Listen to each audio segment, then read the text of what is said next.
Good day all, my name is Tom Winkler. I'm with Municipal Emergency Services, MES for short. I am the Hurst Rescue Tool Specialist for the state of Florida. I'm responsible for Hurst Jaws of Life sales, service, and training throughout the state. We are a very large fire equipment company. MES is throughout North America. We have 13 different branches in our company. Florida is its own branch. We're based out of Pinellas Park in Pinellas County. In the Florida branch we have about 13 employees, 14 employees. 6 sales guys, some service technicians, vice president, a couple office folks, and I'm the tool specialist. I'm sure I've probably seen some of you in the demos here in Southwest Florida before. I'm here today to introduce E-Draulic to you and do a little video presentation on features and benefits, safety precautions, how to clean the tool, how to check out the tool. So with that, we'll get started. Alright, so what is Hurst E-Draulic? Hurst E-Draulic first came out in 2010, in January of 2010. That was Generation 1. Generation 2 came out in July of 14. We are now currently on Generation 2. The spreader you see here on the table in front of you is what I call Generation 2.5. It is a mid-generation improvement from first gen. A lot of differences between first gen and second gen. We'll touch on those briefly, but I want to talk about how you use this tool, how it advances your operational delivery of VMR practices, how you can use this on structural applications, safety precautions, how to check the tool out, battery life, charging. We're talking about how to maintain the tool. This associated with the PowerPoint that you'll get on Target Solutions should give you a well-rounded look at how this tool operates. So with that said, we'll get started. I'm sure most of you have seen E-Draulic neighboring agencies or your own, or been to one of my training classes here in South Florida, but these are your tools. These are tools that you actually own. This is the spreader. This is the SP555E2 spreader. It is the middle of the road. It is the 28-inch version. There is a 24-inch and a 32-inch version. This is the 28. We find the 28 is about 90% of what we need. So 3 spreaders in the lineup. We're going to talk about each of the tools individually, but I'll begin with the spreader. So with a battery inserted in the tool, we'll move forward. So before I get to that, I wanted to just briefly touch on the benefits of E-Draulic. Why did E-Draulic come out? What is the purpose of E-Draulic? Back in 1971, Hurst Jaws of Life started with the first 32Bs. They were giant spreaders, big cutters. They were very cumbersome to use. They used a very caustic fluid, a phosphate ester hydraulic fluid. That fluid broke down quickly. The tools were heavy. If you've been around a while, you know all about the problems. What we see now is problems back in the 70s. Fast forward through the 80s, 90s, and 2000s, the line tool has kind of limited our operational environment to VMR practices only. Never in the past have we thought to take a hydraulic rescue tool into a confined space, upstairs to 12 stories up in a high-rise, elevator rescue, out on a boat. We were always tethered to that pump by 30 feet of line or 100 feet of cord line to that cord wheel on the ladder truck or the squad truck. That's where E-Draulic got its start. It actually came out in January of 2010, and it kind of took the rescue tool community by surprise on where this battery tool has been and where it's going in the future, where it is now. So extreme portability, that's one of the reasons for this tool. You can take this wherever you'd like. Outside of those VMR circles. Operational readiness is another huge advantage of why this tool is so popular. Basically, you turn the button on and the tool is ready to go. No longer are we setting tools up, setting the pump on the ground, powering the green line, shut down the orange line, I'm changing tools. B shift put diesel fuel in the pump, and C shift ate your ice cream, and A shift left the tools dirty, and you all know the deal. So, tool is very popular. Very portable. You can circle the car 3 times counterclockwise. You don't get hung up. Consider this tool in your structural applications, man and machine, confined space, RIT, secondary means of egress, a kid on a playground, an elevator rescue. All of those reasons make this tool popular. No lines, no internal combustion, no fluid other than the hydraulic fluid. Completely portable. No off-gassing, no carbon monoxide, so I can run this tool right here in the office environment and I'm not polluting the atmosphere. So consider that on your next technical call. If you have some sort of man in machine or man in an elevator or something inside of a building, please consider taking the tools with you, at least a spreader, maybe a cutter and the ram, depending on the level of entrapment. Don't think that you have to use just the tools just on VMR. That's not the case anymore as we move forward with this technology. So briefly, we'll talk about how this all works. I'm going to stand the tool up here gently if I can. Turn it so you can see it. With the battery inserted into the tool, well, let me talk about that first. So in the back of the battery compartment, you'll see a blue light, and I'm not sure if the camera's picking it up, but right here, without a battery inserted, there's a blue light. The blue light is kind of like your landing zone. If we were in a pitch black atmosphere, that blue light would glow. It's running on a capacitor right now. Every time I remove the battery, I have a blue light here for the next 5 minutes that kind of gives a nice blue glow. It'll light up the back of this compartment and show you where that battery needs to be oriented in the tool. It's kind of like a landing zone for a new battery.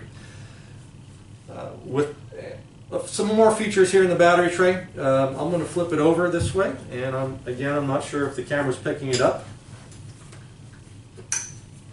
But right here in the top of the battery tray is an air vent. That air vent is for the electric motor. The air gets sucked in the back of the compartment and it comes out these vents right here. These are vents for the motor. There's a gasket in the back of this battery tray. This black gasket all the way around mates up to the ridge in the outside of this battery to get the waterproof rating, which I'll discuss in just a moment. To insert the battery, gently put it in, give it a love tap. Ensure that there's no pebbles or stones or twigs inside that compartment or inside the battery. If the battery doesn't insert in the tool that easily, there's probably an obstruction. Turn the tool upside down, get the obstruction loose, just insert the battery. You'll notice this tool light lit up. There's a button on the front of the tool. Push it once to get power. Blue light comes on. There's a couple of lights on the front of the tool. That will let you know the tool is on. If you take the battery out of this tool and the switch is in the on position, the next battery that comes in will turn the tool back on. If the switch is in the off position, you take the battery out of the tool, put the new battery in, goes back to the off position. So it remembers the last position the tool was in and reverts back to that position.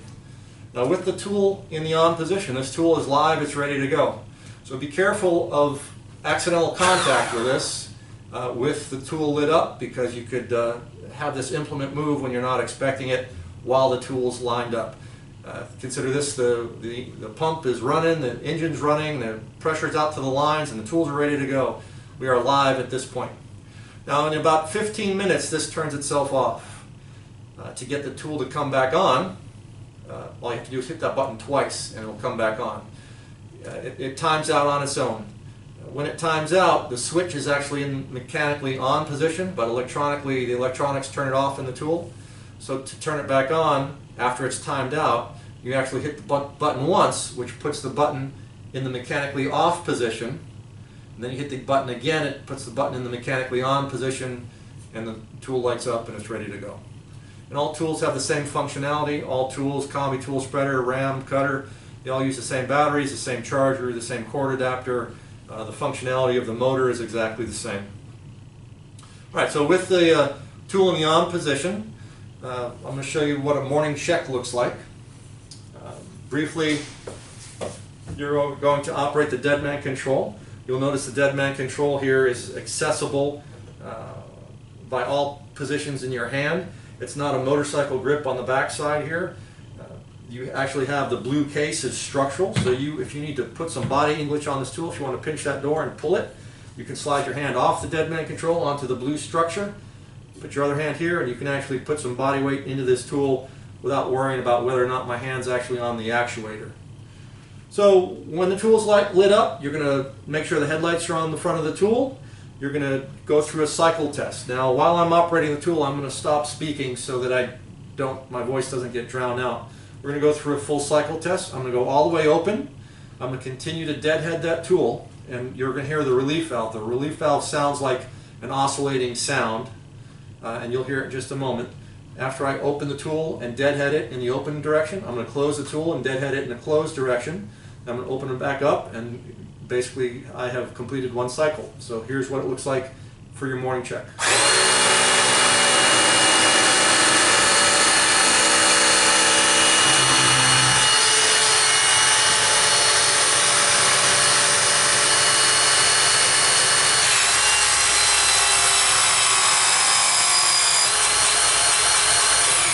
Okay, that oscillating sound, that's the relief valve. It tells you, the operator, that I've opened this tool or closed this tool as far as I can, and if you continue to try and do something with the tool, and while you hear that noise, obviously you're not going anywhere. The tool has maxed out range of motion or maxed out pressure. Okay, so now I'm going to close the tool.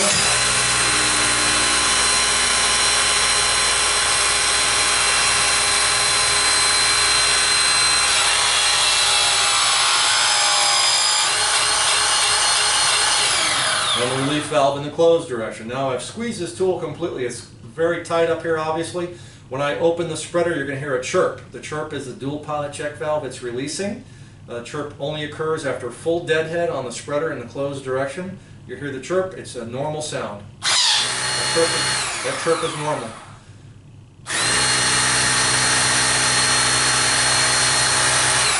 We'll go about half range of motion here. And that's a cycle test. I've completely cycled this tool both closed and open, and I've checked the relief valve in both directions. Now I'd like to check the variable speed nature of this dead man control. So what I'm going to do is turn this dead man control in either the closed or open direction. I'm going to turn it just slightly so I get the motor to spool up and start running, but not far enough to actuate the implement. So I want to show you that you can actually, just because you hear the motor running, doesn't mean you turn the dead man control far enough to move the implement. And that's how you feather the tool. So I'm going to roll into this slowly. I'm going to do it in the open direction.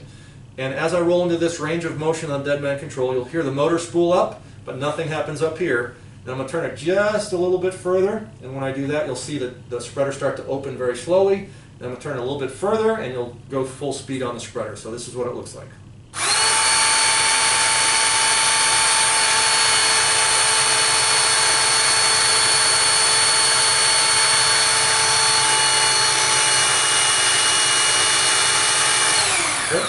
That allows you to feather this tool. So if you've got this tool right next to the B-post and Mrs. Smith's head, and you're trying to open, and you want to move that B-post, this is not how you feather the tool. You don't do this. Okay? You roll to it slowly, a constant pressure, allow that tool to spool up, and allow just enough hydraulic fluid to creep past this valve down here.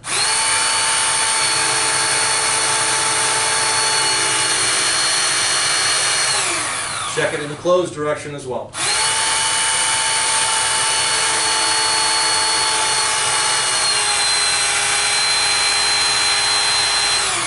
Alright, so the variable speed nature of that throttle is functional in both an open and closed. When we store a rescue tool, we never store it in full close. We don't want to keep the pressure on those hydraulic seals. So I'm going to leave the spreaders open just a half of an inch or a quarter of an inch, and I'm going to turn the tool off. I'm going to put a fresh battery in it if the shift prior to me perhaps did not, and put the tool back on the rig and be ready to go. Along with that, and I failed to mention, and it goes without saying, you're going to do a physical inspection, check for damage, check all these body bolts in the blue case, make sure they're all present. They should all be there, and very rarely do you have a problem, but once in a while the Loctite loosens up and those bolts come out. If that comes out, give us a call. We'll put the proper bolt in there. I've seen departments that want to shove a sheet metal screw in there or a Tapcon or something else.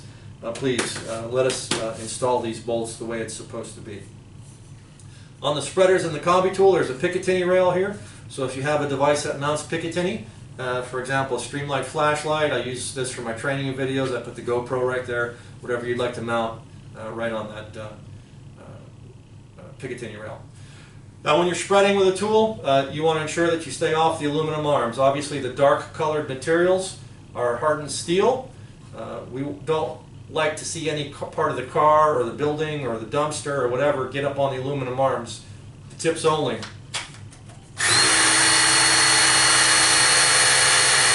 So we have a spreading load pad here, and we have a crushing load pad here. So you can actually crush if you get on this, and they're replaceable. You can see some screws here. Try not to screw up this aluminum arm. These tips and the black pieces are relatively inexpensive. This aluminum arm costs about $900. The tips are designed to be replaced. Everything on here is sacrificial in nature. In other words, the case, the handle, the tips, the load pads, all of that is designed to sacrifice its own life to protect the cylinder on the tool. The cylinder on the tool is the expensive part. The other parts can be bolted to the tool without any issue. To remove the tips, there are a couple of pins right here. We push these pins on either side. I don't know if you can see that. And slide the tip on and off. The tips will go on either arm, however they don't go on this way. They go on with the shark teeth, as we call them, toward the outboard side of the spreader arm. Slide it on and off. When we get to maintenance, I'm going to show you how we grease that up. The holes here are for a chain package. If you want to go with a chain package, we can have a Hurst chain package that fits through this hole. It's designed to fit through here, right through the spreader tip. You don't remove it at all. And just put a shackle here, and then you can do your pulling operations as well. That's pretty much it on the spreader. I'm going to set this down and move to the cutter. Turn this off. Slide a battery in the cutter. Same operational functionality. One thing you'll notice is that the cutters and the spreaders have different speeds of whether they're opening and closing. A cutter is twice as fast to open as it is to close, and a spreader is twice as fast to close as it is to open. Why? Well, we've never really, obviously none of us have ever used a cutter in this direction, right? So we go to high volume, low pressure, and we speed those blades open to get to the next roof post.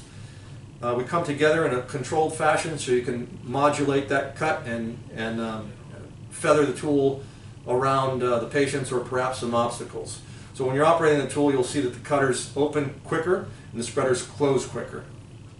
Obviously we use our spreaders in this direction more than this direction, so this is the controlled direction, and this we come together very quickly.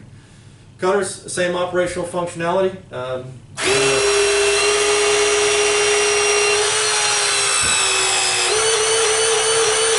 Relief valve, normal sound.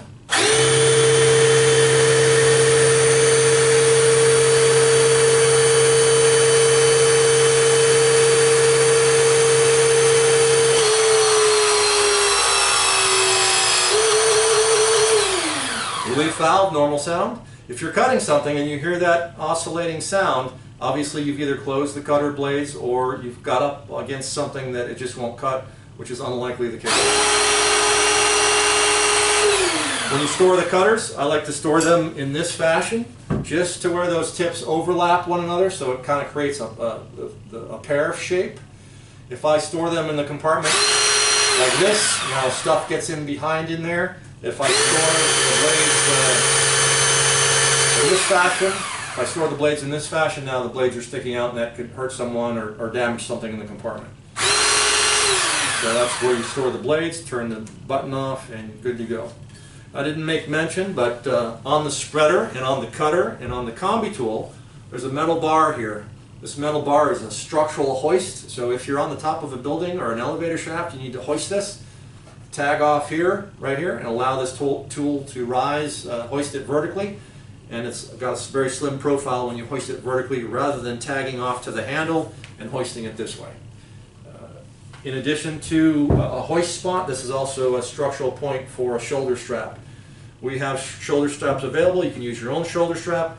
I find that the shoulder strap is kind of counterproductive in VMR operations, but when you have a long technical rescue incident or an incident where there's tools in your hand continuously, then strap tag here, and then you can wear it on your shoulder and take about half the tool's weight on your shoulder and save your back in some of those operations.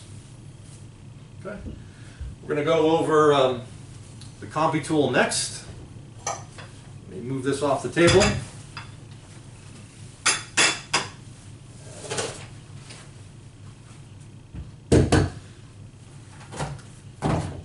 This may not be the exact model combi tool you have, but it's functionality wise, it's pretty much the same.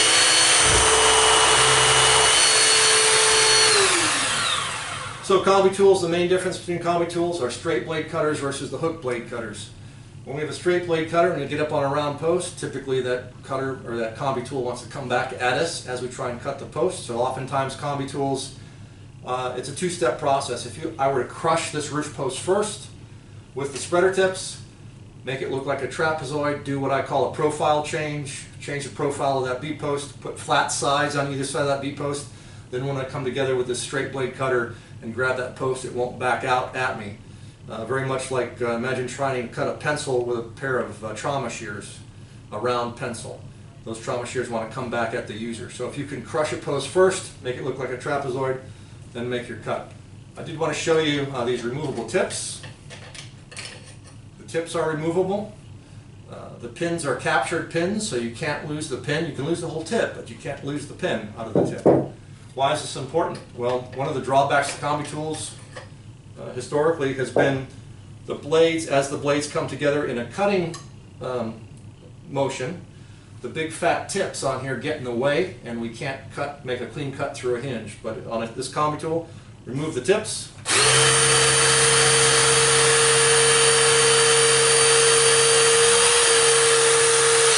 And now you can see those blades cross over one another. So if I move the fender out of the way or that outside door skin, expose the hinge, pop the tips off quickly, and now this acts very much like an O cutter and go through that hinge right away. Again, holes for chain packages. So I'm not going to spend any more time on the combi tool, but functionality wise it's the same as the spreader and the cutter. Next up is the ram.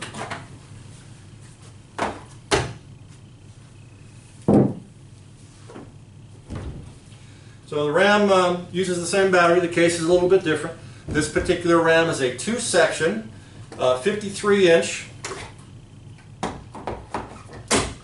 telescoping battery-operated ram.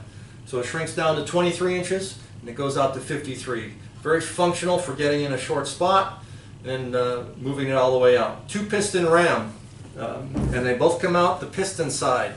This is the butt side.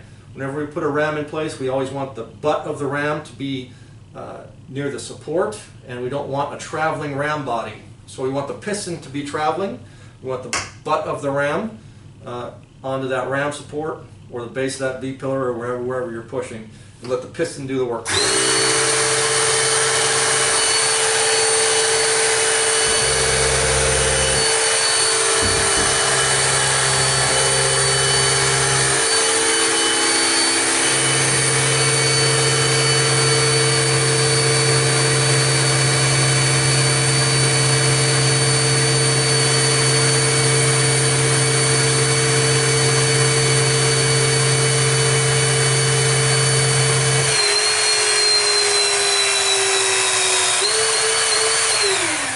Relief valve.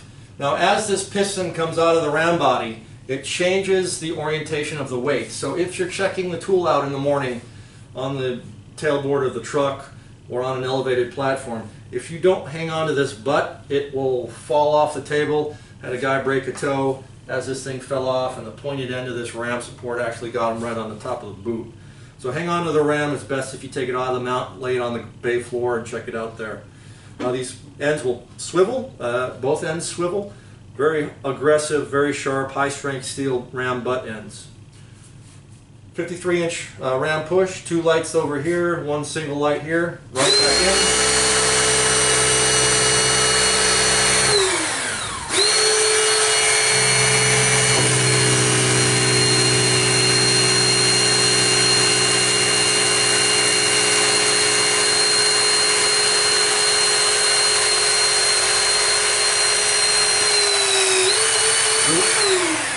Relief valve. I'm going to bump it out just a bit. There we go. Put it away. Now this is the butt end, the way you remember it. Sometimes if you look at this quickly in the dark you may not realize that, but the battery is on the base, which is near the butt. So the 3 Bs, the battery's over here by the butt. Put this down and push the other end. You just want to keep that ram body from traveling. The ram support should be used in conjunction with the ram support, and many of you have seen the training on how we use that ram support. These are very aggressive tips and they will puncture high strength steel very quickly, So we've got to ensure that we have some sort of support on the base of this so we don't actually run this through the rocker panel. As we try and push the dash, our eyes are up here at the dash, and this ends up running through the rocker panel like a piercing nozzle and out the other side. We don't want to use that, we don't want that to happen, so some type of RAM support is needed. Other than that, the functionality of the RAM is exactly the same batteries, etc. Okay, I'm going to turn that guy off.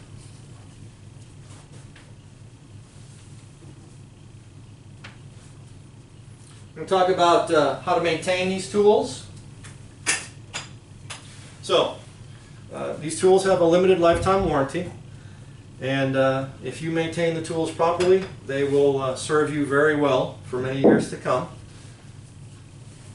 If you put these tools away wet and dirty after each call, they're going to get pitted, they're going to get rusted like any other piece of steel and aluminum and other mechanical device. A little bit of TLC is necessary after each use, if you will, whether it's training or whether that's on a call. So you may not know this, but the number one piece of debris that we cut or spread or remove that damages these tools the most is glass. You would think that it might be steel or concrete. It's not.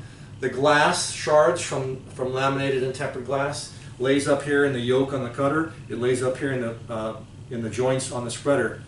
And as these tools, if you don't clean the glass away, as these tools open and close over time, the motion of that sucks that glass into the mating surfaces here, and you end up scoring the inside mating surfaces of those blades as they run together, or as the arms go in and out. It's important to clean all that glass and debris out. So how do you do that? So you finish the tool, you finish working the tool, it's filthy, it needs to be cleaned. How do you do that? Well, let's talk about the spreader first. So I'm going to lay it perhaps on the tailboard or another work surface, or just, I'm hesitant to say put it back on the truck and do it back at the station because you end up forgetting. You've got to do at least some gross decon on scene if this thing is just totally wet and nasty and muddy. So open the spreader arms, and when you do that, always take the battery out. Never work on this end of the tool with the battery in the compartment, because even if you've turned that switch off, there's still a chance that maybe you didn't push it far enough or hard enough, and that tool, for whatever reason, happens to have that light still on. If you bump the dead man control, you could accidentally make the implement move. I don't want my hands anywhere near that. So removing the battery ensures that we have no tool movement at all. Now, as the glass lays up in here, you can clean it one of two ways. You can take some compressed air out here, start it out, at 40, 50 pounds. Don't hit this with 120 psi of compressed air, but start out here, pull the trigger on the compressed air, kind of work in a swirly fashion and blow that debris away from the cylinder. As you blow the debris away from the cylinder, I don't want to force it back in here, so if I take that compressed air nozzle, stick it right here, I don't want to blow that grease and that dirt back in there. If you don't have compressed air on the scene, you're just going to take a clean rag or a dry rag, and you're just going to lightly brush it and get all of the glass, the dirt, and everything off of here. Again, with the battery outside of the tool.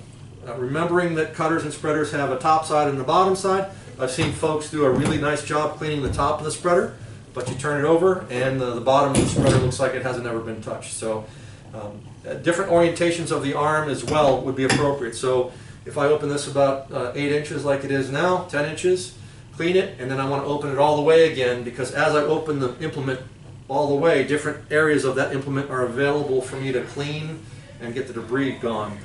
Once I've cleaned that off, I'm going to pop this tip off. Again, we push the button here, tip comes right off. Take this one off too.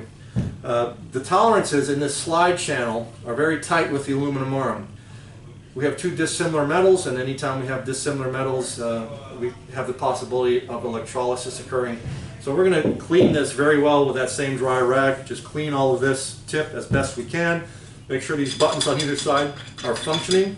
There's no damage to the tip. You're going to look inside here. There's little channels on this tip. Take a dry rag and get all this stuff out of there. Once you do that and you get this nice and clean, you're going to take any wheel bearing grease, automotive grease. This is Magnalube G. It can be any type of just a grease. No WD-40, no silicone spray. Anything that comes out of a spray can is not good for this tool. Why? Because that silicone spray, that WD-40, will run back in here where we have the high temperature, high pressure grease, and it'll dissolve all that. So any Any grease will do. I'm going to take a little dab of grease on my finger, run a little channel in there, run some in here, put some right here on this knob, on this button, on the other side. I'm going to operate the button, just kind of put a little layer of grease on here. Slide the tip on and off a couple of times, make sure it's functioning. Okay, it is. I'm going to take my same dry rag and wipe off the excess grease. This is important. You should do this after every use. It just takes just a second or two. I'm going to do the same on the other arm and put it back together. Then I'm going to do a cycle test one more time, check the relief valve and open and close, put a fresh battery in it, and put it back on the rig. So right now on this spreader, I'm just going to take a little more grease, flip it over this way, and you'll notice I've got the battery out, put some here, run some grease down in this channel, work this on and off. Now this is the proper way. You can make a mistake. If I turn this around, it'll almost go on there, and if you're not paying a lot of attention, you could say, well, that's almost on there. That's the pins haven't popped through the arm. That's going to fail very easily. So, as I mentioned earlier, the shark teeth to the outside of the spreader arm. Wipe off the extra grease, do a little cycle test, you're done with the spreader. There's no reason and no way for you to check the fluid, see the fluid, add fluid. This is a sealed system. The fluid is not exposed to the atmosphere. There's no dipstick. As service technicians, we can't even see the fluid. Every year when we come out for annual service, we'll inspect the entire tool, put it on a load cell. If we can't get the tool to operate within normal limits on the load cell, then we'll get into the fluid. I took a tool apart that was about 4 years old just a few months back, and the color of the fluid coming out of a 4-month-old tool was the same color as the new fluid going in, because it's not exposed to the atmosphere, doesn't pick up the contaminants. So I'm going to drop a new battery back in, close it up that far, turn it off, put it back on the rig. The cutter, same thing. The objective here on the cutter is to get all this glass and debris out of that cutter. You're going to open the blades fully, take the battery out of the tool.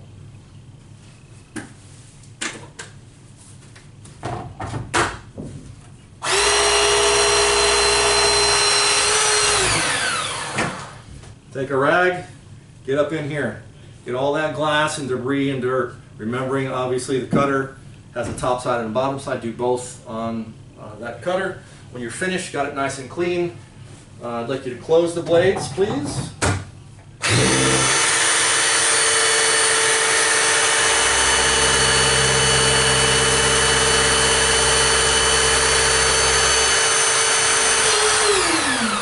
Take the battery out again. Now, different portions of this blade are available for cleaning. With the blades fully closed, the back side of this blade kind of gets withdrawn out from underneath this boot.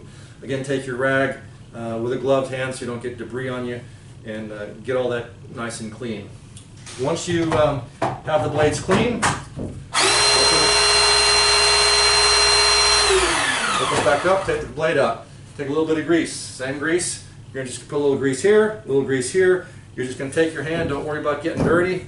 Just run your hand on these blades, put a little light coating of petroleum back on these blades.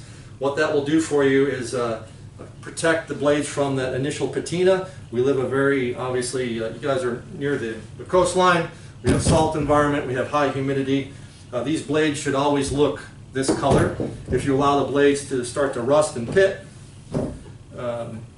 it won't really affect how the tool works in the short run. In the long run it will, but it just shows me that you care about your tool. Oftentimes while you're running your fingers along these blades, of course with the battery out, you'll feel an imperfection before you see it, and that's the time to give us a call. We'll get a service guy down here. Okay. Then again with the dry rag, get all the extra off, put the battery back in.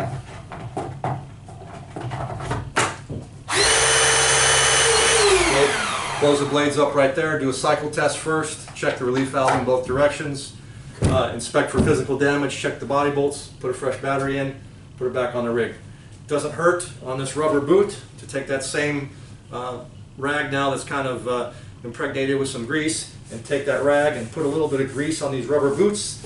It kind of keeps them soft and keeps the petroleum on those rubber boots, keeps them from drying out. makes them almost look brand new, kind of like arm roll on your tires. So that's it on the cutter. The combi tool is exactly the same as the spreader. Not going to show you that. On the ram,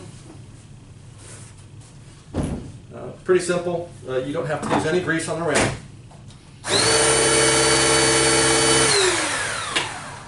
You're going to run it all the way out and check the piston, make sure it's not scored. Make sure it's nice, smooth stainless steel all the way up. Dirt has a tendency to lay in these layers on the ram, both between the first and second section. So if you take a rag or a toothbrush, you can get in there and clean it. Run it all the way out, check the relief valves, run it all the way in, bump it open, look for physical damage, put it back on the rig. Ram's pretty easy to take care of. One thing I will mention operationally with a ram, I see this happen a lot. The ram's piston, it operates differently than the piston in the cutter, the piston in the spreader, and the piston in the combi tool. Why? Because as this piston extends from the cylinder, it is exposed to the environment. As the pistons extend from the cylinder in those other tools, it's protected by the body of the tool. With this exposed piston, that allows this tool to be subjected to the forces of that extrication. So if we allow a ram in full extension to fall on a jagged hinge, and that jagged hinge puts a gouge in this piston, nothing will happen right away, but as that gouge goes in and out, it'll first tear the sweeper seal, then it'll tear the pressure seal, then you get a leak. So when you're using a ram, it's a two-handed operation. Use your ram supports. Make sure you have a 360-degree cone of space around this piston as it comes out, and don't allow the jagged hinge cut or the jagged pillar cut to come up and hit that ram piston and likely gouge that there. And that's true for any ram. Okay. And I'm going to drop this back in. Wipe it out a little bit, turn it off, put a new battery in it, and put it back on the truck. That's about it, guys, between the PowerPoint and what you see here in the video. Many of you have been to training sessions. Again, my name is Tom Winkler with MES. My email address is twinkler@mesfire.com. Our phone number is 877-MES-FIRE, and it rings right to our office. If you have any questions or any comments about the training, about the tools, please feel free to reach out. But with that, I think I'll wrap it up. Good luck with your tools. Call us anytime you have any issues, and be glad to come down and take a look at your situation. Okay? Have a great day, guys. Thank you.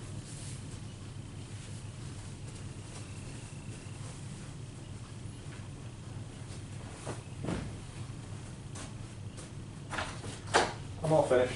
Finished? Yep. We, I didn't touch your camera. oh, no worries. You said there was a stand. No, I kind of did.